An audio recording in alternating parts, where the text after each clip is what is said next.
প্রিয় ছাত্রছাত্রী, আবারও আমি তোমাদের সামনে এসে উপস্থিত হয়েছি। দেখো, আজ আমরা প্রশ্নবিদ্যা 2025 ভূগোল বিষয় ষষ্ঠ শ্রেণীর যে সেকেন্ড সামেটিভের 301 পাতা রয়েছে, 301 পাতার হেয়ার স্কুলের যে শর্ট প্রশ্নগুলো রয়েছে এই সেটে, সেই শর্ট প্রশ্নগুলো আলোচনা করব। তোমরা ভিডিওটি দেখতে থাকো। যদি ভিডিওটি ভালো লেগে থাকে অবশ্যই তোমরা বেশি বেশি করে শেয়ার করে দিও। দেখো, চলে আসছে আমরা প্রশ্নে। প্রথমে রয়েছে সঠিক উত্তরটি নির্বাচন করো।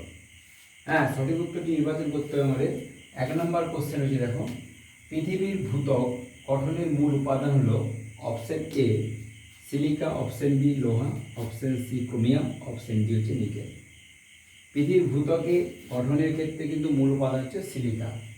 ঠিক আছে, অপশন এ উত্তর হবে সিলিকা। 2 নম্বর কোশ্চেন, দেখো, বেতার তরঙ্গ বায়ুমণ্ডলে যে স্তরে প্রতিফলিত হয়, কোন স্তরে প্রতিফলিত হয় না? অপশন এ রয়েছে স্ট্রাটোস্ফিয়ারে, অপশন বি রয়েছে মেসোস্ফিয়ারে, অপশন সি রয়েছে আয়নোস্ফিয়ার, অপশন ডি আছে এক্সোস্ফিয়ার। তাহলে এখানে বেতার তরঙ্গ প্রতিফলিত হচ্ছে কোন স্তরে না? আয়নোস্ফিয়ারে। এই স্তরে বেতার তরঙ্গ কিন্তু আয়নে ভেঙে যায়। তাহলে অপশন সি সঠিক উত্তর হবে, অপশন সি। 3 নম্বর প্রশ্ন, দেখো, আন্টার্কটিকা তথা পৃথিবীর দীর্ঘতম হিমবাহের নাম। আন্টার্কটিকা তথা পৃথিবীর দীর্ঘতম হিমবাহের নাম হচ্ছে option A Hubbard, option B হচ্ছে বারমুড, অপশন সি হচ্ছে ল্যাম্বার্ট, অপশন ডি হচ্ছে ম্যালাস্পিনা। না, আন্টার্কটিকা তথা পৃথিবীর দীর্ঘতম হিমবাহের নাম হচ্ছে, মনে রাখতে হবে আমাদের, ল্যাম্বার্ট, অপশন সি ল্যাম্বার্ট। 4 নম্বর কোশ্চেন, দেখো, বৈজ্ঞানিকরা আন্টার্কটিকা গবেষণার জন্য যান কোন সময়? অপশন এ বসন্তকাল, অপশন বি শীতকাল, অপশন সি শরৎকাল, অপশন ডি হচ্ছে গ্রীষ্মকাল। বৈজ্ঞানিকরা কিন্তু আন্টার্কটিকা গবেষণার জন্য অপশন বি শীতকালে যায়, শীতকাল। দেখো, পরের কোশ্চেন রয়েছে আমাদের 5 নম্বর, পৃথিবীর অ্যালবেডোর পরিমাণ হলো option A 51%, option B 49%, option C 35%, option D 14%। অ্যালবেডোর পরিমাণ হচ্ছে আমাদের, মনে রাখতে, অপশন সি 35%, 35%। পরবর্তী প্রশ্ন রয়েছে 6 নম্বর প্রশ্ন, বায়ুর আর্দ্রতা পরিমাপক যন্ত্রের নাম।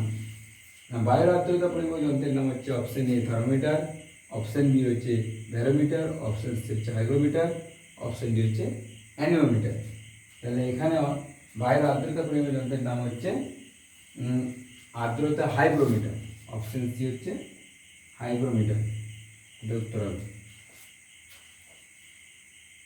7 নম্বর প্রশ্ন, পশ্চিমবঙ্গে গ্রীষ্মকালে বজ্রবিদ্যুৎ সহ ঝড় বৃষ্টিকে বলে কি? অপশন এ হচ্ছে অম্লবৃষ্টি, অপশন বি হচ্ছে বরদশিলা, অপশন সি হচ্ছে আঁধি, অপশন ডি হচ্ছে কালবৈশাখী। পশ্চিমবঙ্গে গ্রীষ্মকালে বজ্রবিদ্যুৎ সহ কিন্তু ঝড় বৃষ্টিকে বলা হয় অপশন ডি কালবৈশাখী, অপশন ডি হবে কালবৈশাখী। দেখতে পাচ্ছ তোমরা? আচ্ছা, 8 নম্বর কোশ্চেন রয়েছে, দক্ষিণ ভারতের সবচেয়ে উর্বর মাটি হলো, এ হচ্ছে কালো মাটি, বি হচ্ছে লাল মাটি, সি হচ্ছে লালের মৃত্তিকা, ডি হচ্ছে পলি মাটি। পলি মাটি হচ্ছে দক্ষিণ ভারতের সব থেকে উর্বর মাটি, অপশন ডি উত্তর হবে, পলি মাটি সব থেকে উর্বর মাটি। 9 নম্বর প্রশ্ন, দেখো, ভারতে ক্রান্তীয় চিরসবুজ অরণ্য দেখা যায় কোন অঞ্চলে? অপশন এ রয়েছে উত্তরাঞ্চলে, অপশন বি রয়েছে দক্ষিণাঞ্চলে, অপশন সি আছে পশ্চিমাঞ্চলে, অপশন ডি আছে উত্তর পূর্বাঞ্চলে। তাহলে উত্তর হবে কি এখানে না? পশ্চিমাঞ্চল। পশ্চিমাঞ্চলে সব থেকে বেশি এখানে চিরসবুজ অরণ্য দেখতে পাওয়া যায়, অপশন সি। দেখো, এমসিকিউ অর্থাৎ সঠিক উত্তরের মধ্যে লাস্ট প্রশ্ন যেটা রয়েছে 10 নম্বর, জলদাপাড়া হলো ভারতের একটি, অপশন এ সংরক্ষিত অরণ্য, অপশন বি সুরক্ষিত অরণ্য, অপশন সি হচ্ছে অভয়ারণ্য, অপশন ডি হচ্ছে জাতীয় উদ্যান। জলদাপাড়া হচ্ছে কি? অপশন সি অভয়ারণ্য হচ্ছে সঠিক উত্তর হবে। জলদাপাড়া হচ্ছে অভয়ারণ্য। এরপর আমরা 2 এর কোশ্চেনগুলোর দিকে নজর দেব। দেখো,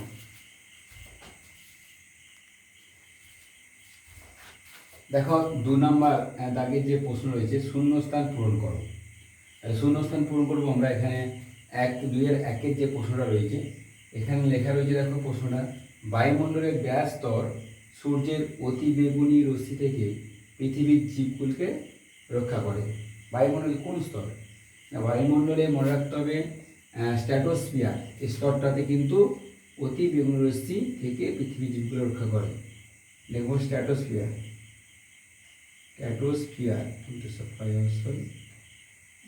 স্ট্র্যাটোস্ফিয়ার এখানে ওজোন স্তর দেখতে পাওয়া যায় আর জীবগুলিকে রক্ষা করে।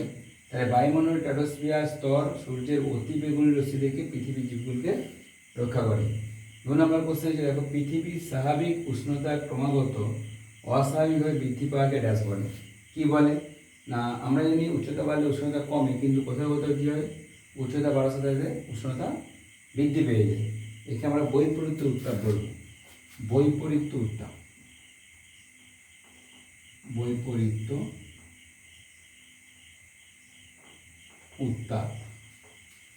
এবার দেখো 3 নম্বর কোশ্চেন দেখো রয়েছে, শীতকালে আন্টার্কটিকার আকাশে রামধনু রঙের মতো আলোচনাকে ড্যাশ বলে?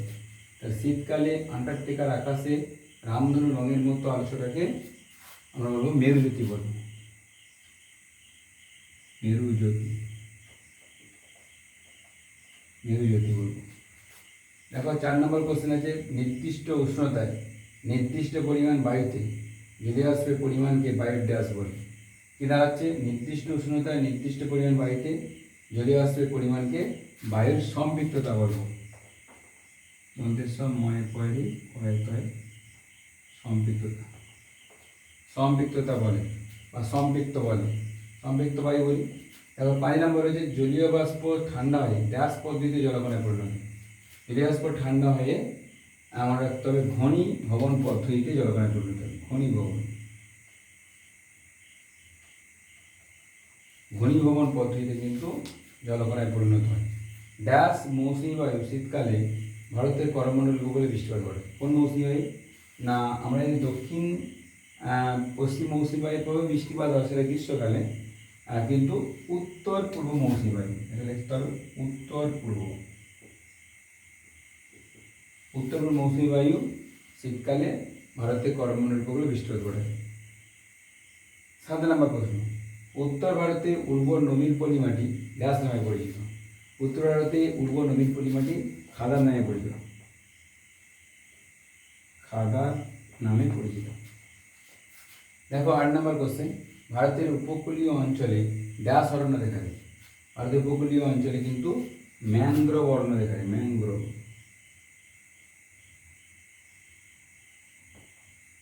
ম্যানগ্রোভ অরণ্য দেখতে পাওয়া যায়। দেখো 9 নম্বর প্রশ্ন রয়েছে, ড্যাশ ভেষজ উদ্ভিদ উচ্চ রক্তচাপ কমাতে সাহায্য করে? কোন ভেষজ উদ্ভিদ? না, মনে রাখতে হবে এখানে সর্পগন্ধা।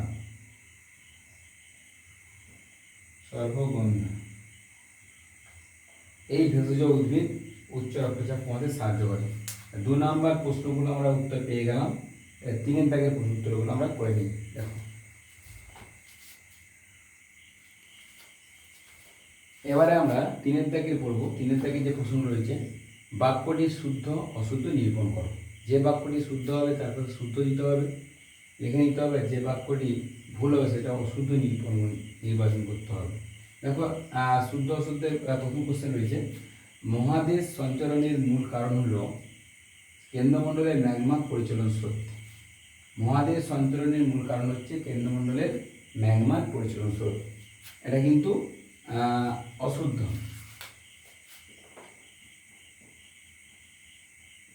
কারণ কেন্দ্রমণ্ডলের ম্যাগমার দ্বারা কিন্তু মহাদেশ সঞ্চালন হয় না।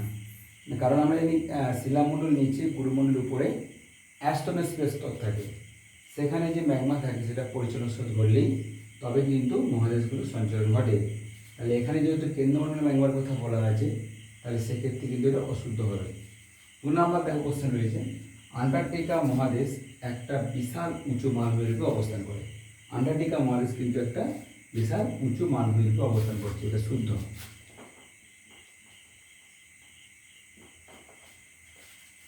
পরের কোশ্চেন দেখো 3 নম্বর আছে, বায়ু সর্বদা নিম্নচাপ থেকে উচ্চচাপ অঞ্চলের দিকে প্রবাহিত হয়? বায়ু সর্বদা নিম্নচাপ থেকে উচ্চচাপ অঞ্চলের দিকে প্রবাহিত হয়। বায়ু কিন্তু সর্বদা মাথায় রাখতে হবে উচ্চচাপ থেকে নিম্নচাপের দিকে আসছে, অর্থাৎ ঠান্ডা বাতাস ছুটে আসে নিম্নচাপের দিকে। তাহলে এটা ভুল। এটা হচ্ছে অশুদ্ধ হবে।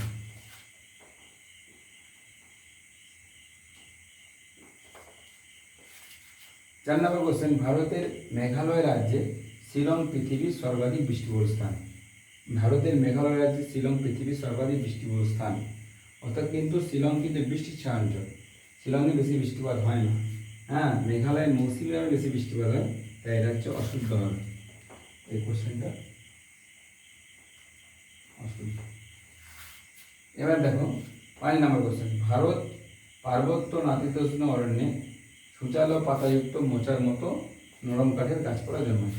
পার্বত্য নাতিশীতোষ্ণ অঞ্চলে কিন্তু গাছপালাগুলো পাতাগুলো সূচালো প্রকৃতির হয়, মোচার মতো হয়, নরম কাঠের গাছপালা জন্মায়, এটা শুদ্ধ হবে।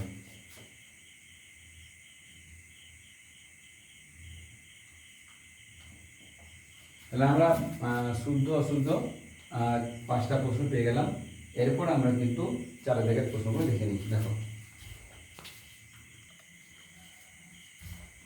এরপর আমরা 4 দাগের 1 কোথায় উত্তর দাও, এই প্রশ্নের উত্তরগুলো দেখে নেবো। দেখো, 4-এর 1-এ রয়েছে ইউরোপের প্রধান পর্বতশ্রেণীর নাম কি? না, ইউরোপের প্রধান পর্বতশ্রেণীর নাম হচ্ছে, আমরা জানি আল্পস। দেখে নাও, আল্পস, আল্পস প্রধান পর্বতশ্রেণীর নাম হচ্ছে ইউরোপের হচ্ছে আল্পস। এটা একটা ভঙ্গিল পর্বত, নবীন ভঙ্গিল পর্বত। 2 নম্বর কোশ্চেন হচ্ছে, দেখো, পৃথিবীর প্রায় অর্ধাংশ স্থান জুড়ে কোন মহাসাগর অবস্থান করছে? পৃথিবীর প্রায় অর্ধেক স্থান জুড়ে রয়েছে কি? প্রশান্ত মহাসাগর। সবচেয়ে বড় মহাসাগর প্রশান্ত মহাসাগর, প্রশান্ত মহাসাগর। 3 নম্বর দাগে দেখো, আন্টার্কটিকা মহাদেশের জীবন্ত আগ্নেয়গিরির নাম কি? আন্টার্কটিকা মহাদেশের জীবন্ত আগ্নেয়গিরির নাম হচ্ছে মাউন্ট এরেবাস।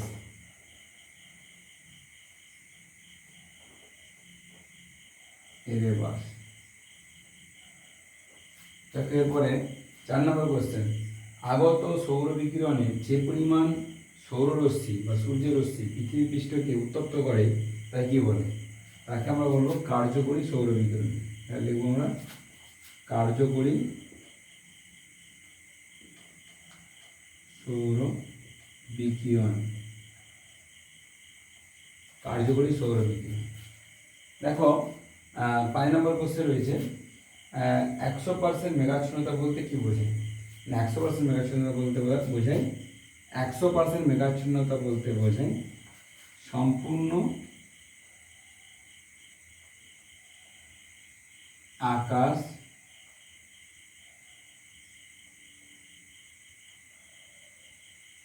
মেঘে ঢাকা।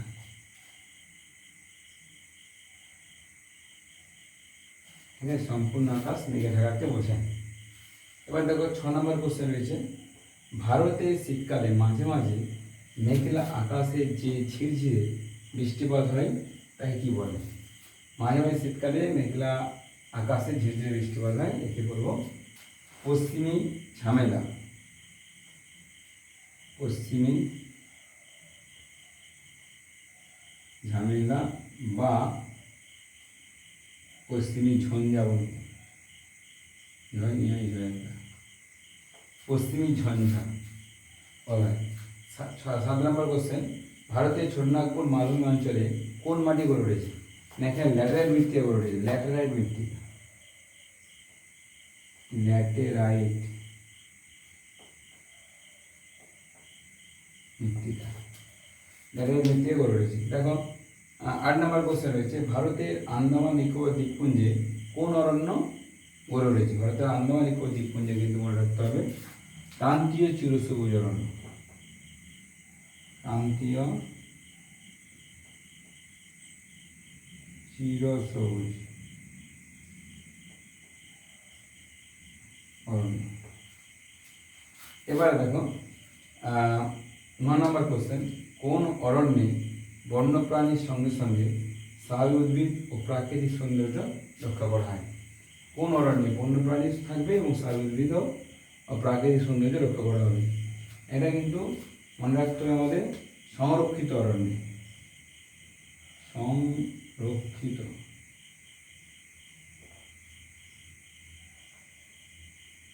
যেমন সুন্দরবন, লিখে দিচ্ছি, যেমন সুন্দরবন। ঠিক আছে, যেমন সুন্দরবন, যেমন হলো যেমন সুন্দরবন সংরক্ষিত হবে। রাজ এই পর্যন্ত রইল, সব প্রসঙ্গ সব আলোচনা করে দিলাম সেকেন্ড সামেটিক হেয়ার স্কুলে। তোমরা ভিডিওটা নিশ্চয়ই দেখেছো, ভালো লাগবে। ভালো লাগলে অবশ্যই তোমরা প্রত্যেকের কাছে ভিডিওটা শেয়ার করে দিও। আজ এই পর্যন্ত থাকলো, তোমরা ভালো থেকো। ওকে।